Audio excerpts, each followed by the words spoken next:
there's a quote on the front of this book that says, "One of those books that haunts you for the rest of your life." Yes. Like, I don't think that a day or a week will go past in my life where I will not think about this book. This is The Day of the Triffids by John Wyndham. Hi, I'm Abby. I go by pop culture scientist. I'm a physicist and I like to talk about the science of science fiction. Now, I realized quite recently that I don't really get to make as many videos as I would like to make breaking down the science.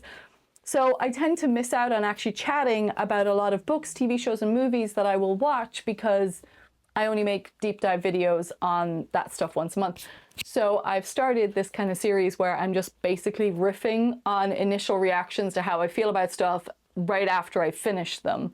So I'm not very prepared and I'm not a literary critic or anything like that. So if you want a proper breakdown of, you know, writing styles or things that are really specific to the literary aspect to it, I'm probably not for you. But I am a science fiction nerd and a science nerd, and I just love talking about the way science is used in plots and the way stories are told. Now, I also noticed quite recently that I read an awful lot of classic science fiction. Like, I read a lot of sci-fi that's written in the like maybe 30s to 60s era. I was trying to figure out why recently, and I kind of realized why. It's because I'm writing my thesis at the moment. I'm writing my PhD thesis.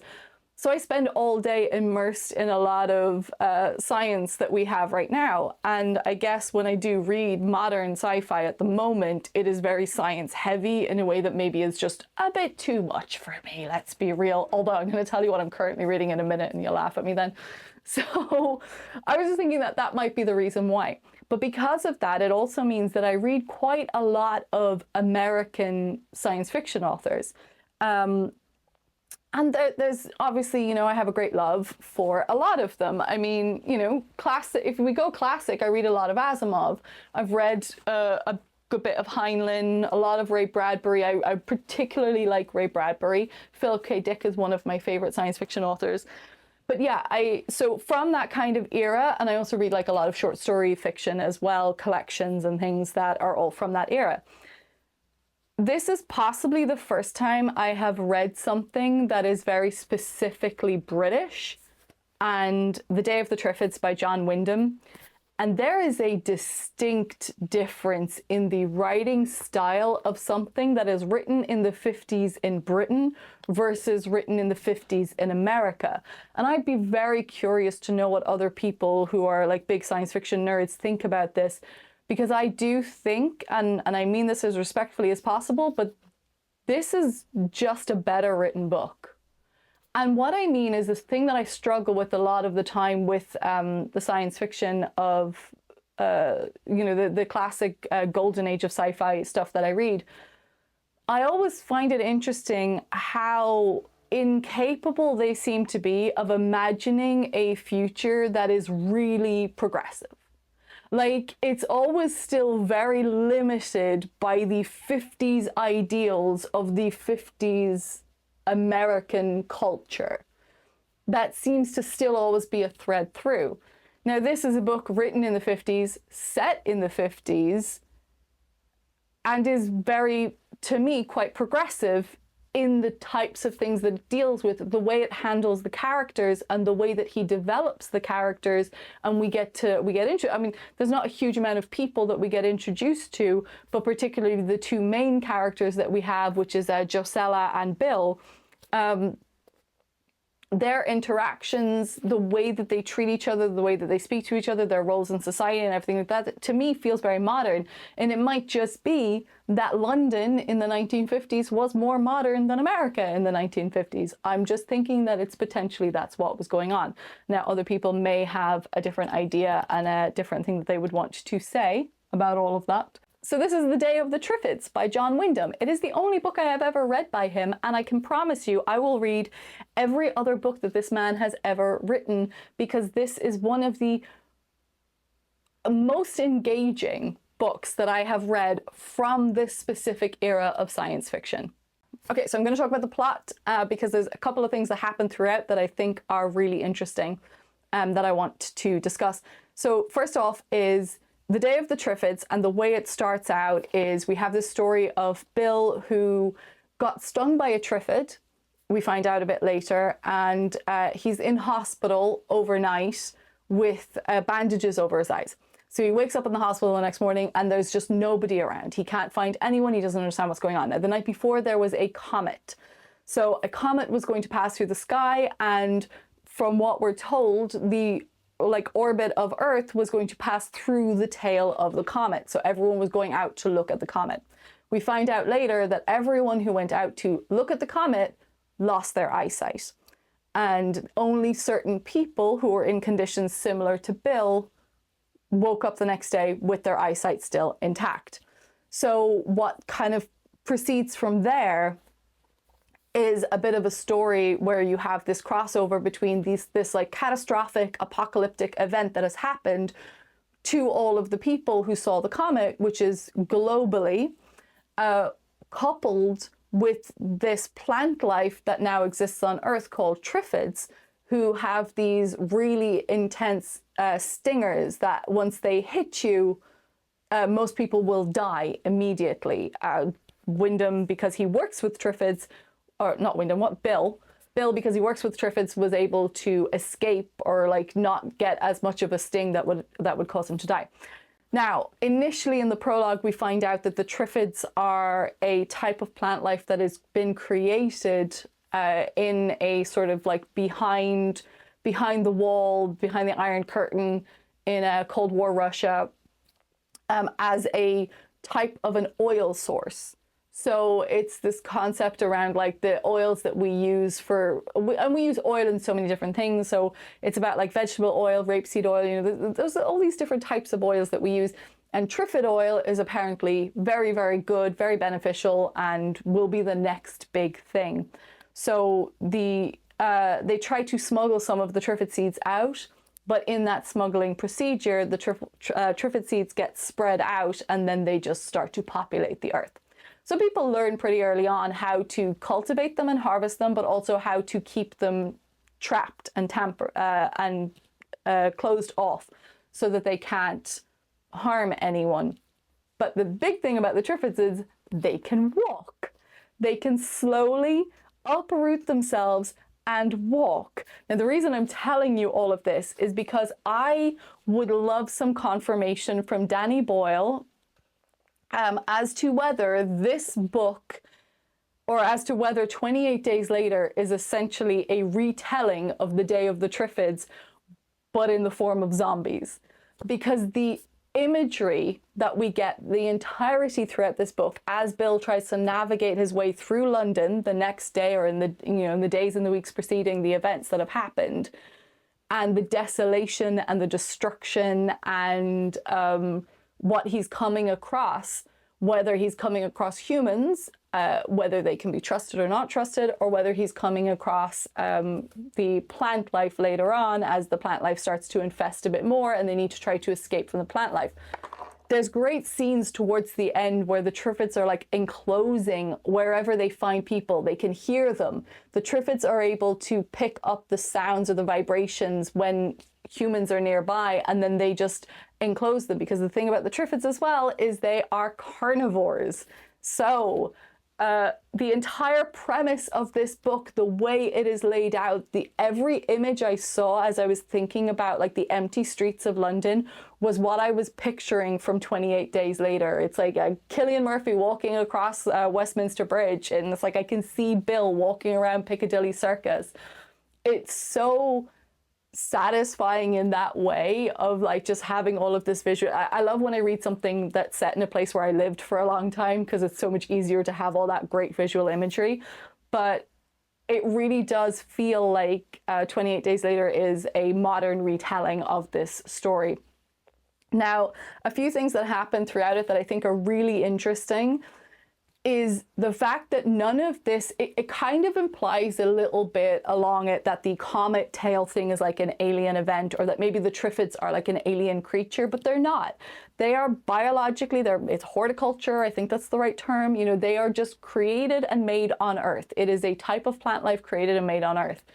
Then passing through the comet tail, the ideas that kind of come up around that are very reminiscent of a comet event that happened in the early 1900s, where people were concerned because we were getting more, like, new research was happening. We were learning more about comets and what comet tails might be made of. And I think it was Halley's Comet was passing, and the Earth was going to pass through the tail.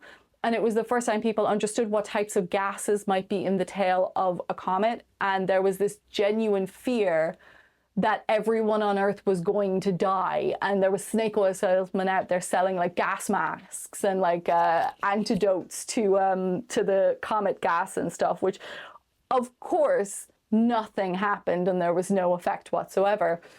But we learn much later on, which I think is a really fascinating like twist in the story, is that actually at this time period, because of the events of World War II and because of the way nations are interacting with each other, there was a lot of satellites put in orbit around the planet. And in those satellites, there were weapons of destruction that were chemical weapons, basically. And so it's a very kind of modern idea, I think, for science fiction of these, for the time period that it was written in as well. I'm trying to double check actually what year it was written. I mean, I do think it says that it was published in 1951.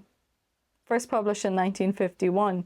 So yeah, even just the concept of these satellites being around Earth with these chemical weapons, so that it was not actually a comet in the end, that the comet was a fabrication and something happened, or maybe the comet wasn't a fabrication, but there was some natural disaster that caused a cascade event of these satellites to release all of this agent that caused everyone on Earth to lose their eyesight.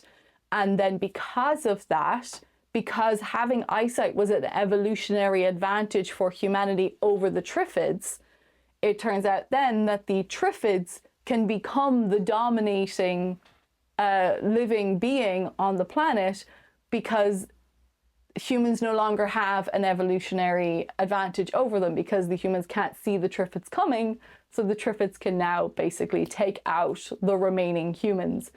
So it's kind of the general story of what happens through.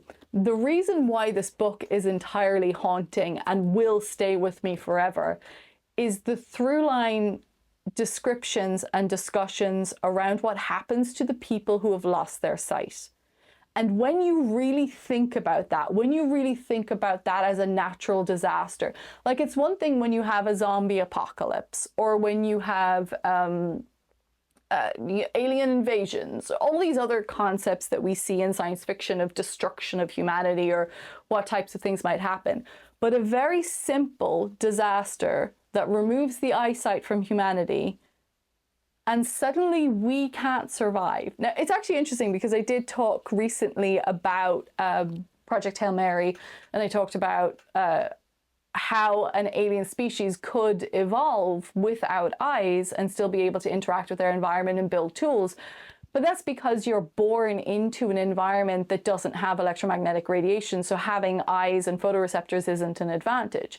But if you live in a world where having eyes was an advantage and then suddenly you don't have them anymore, how do you then navigate within that world?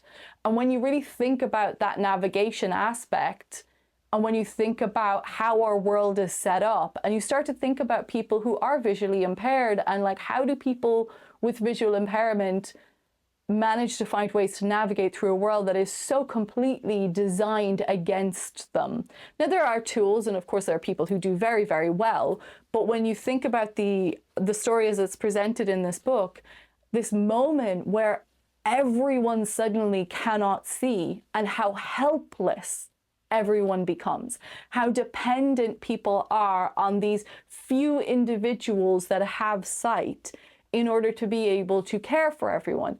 But how do you even care for everyone? If you suddenly wake up one day and you're on the street and every single other person around you cannot see, how do you come together and navigate your way through? How do you find food? How do you find medicine? How do you protect yourself from predators or the cold, or, you know, people with ill thoughts, ill intentions? That's the word I'm trying to think of. I'm losing my ability to properly describe it, but all I can say is reading the book, just going through those moments, the genuine fear that I felt. I have never felt more afraid reading a science fiction book or a dystopia book than I felt reading this, in those moments where I thought about the people, especially when Bill is trying to discuss with himself what the right thing to do is, because, you know, what can you do? And looking at how he's looking at people who are just trying to survive, or people who are making decisions that it's maybe best not to survive. There's, you know, choices that people end up making, which you can see and you can understand, but also when you see the devastation, or can picture the devastation and the helplessness of the situation, it's really, really hard to not feel genuinely terrified about what we would be like if we woke up one day and we couldn't see anymore and the Triffids could reign supreme. This is an absolutely excellent book. I loved it. I think I'll do Midwich Cuckoos next. I think that, because then I think I'd like to see the show.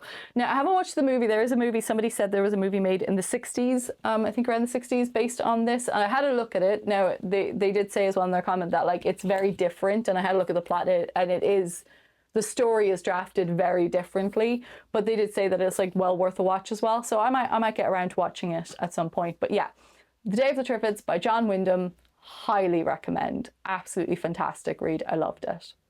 So what am I currently reading? Now, I also thought I should say that, you guys, I don't always just read science fiction. Like, I read a lot of other books. I have to say it now that I'm here.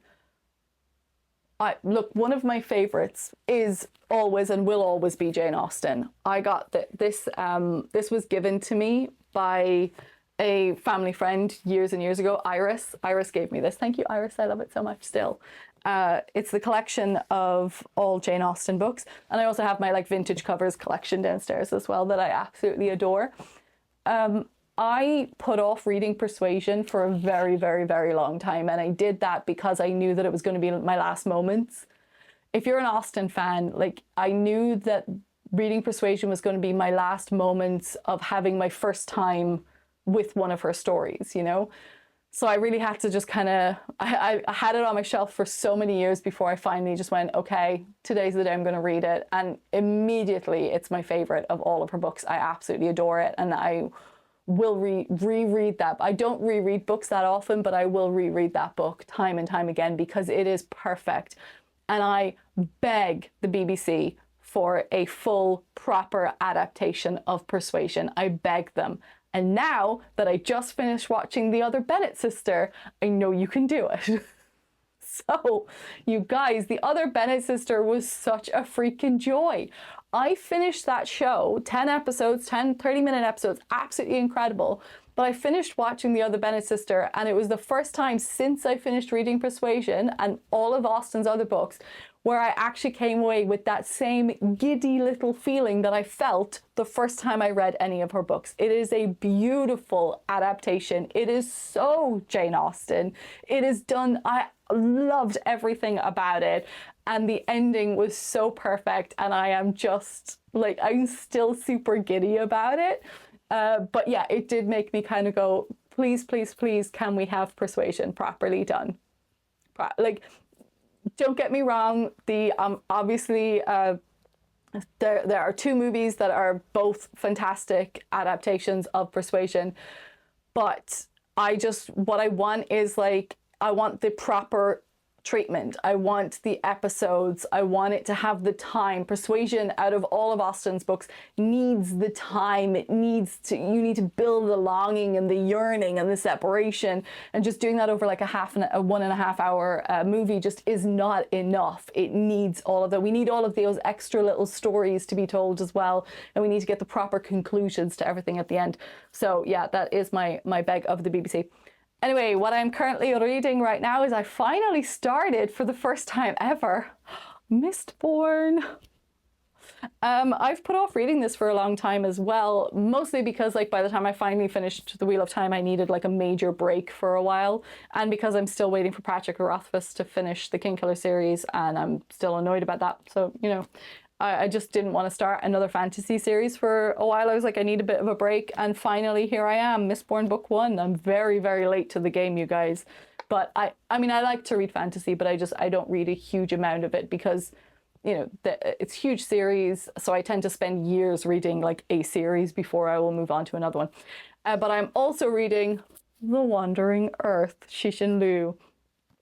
This is why I was laughing about what I'm saying about, you know, being really stuck in like 50s, 60s or golden age sci-fi. Then I'm suddenly like, oh, Wandering Earth. So, but I picked this up because I've been wanting to do a science-based episode on this concept for a while. This whole idea of like moving a planet. It's insane. Not just because of The Wandering Earth, but also because of this book called The Wanderer by Fritz Leiber, which won a Hugo Award many, many years ago. I think it's like won a Hugo Award, like I think it's like the 30s or the 40s or something like that. So, excuse me. So yeah, that's basically where I'm kind of going with. I don't know. I don't think it will be a full deep dive video of the month, but it might be one of my weekly videos where I'll do a quick little breakdown, because I didn't realize this, but the Wandering Earth is actually only a short. This is a short story collection. So the Wandering Earth story itself it's only like 47 pages. It's done. I already took a lot of notes. Yes, I did. So I'm going to watch the movie. I'm going to watch the movie that they made a number of years ago, and then I will do a bit of a science breakdown of that particular story, the Wandering Earth story.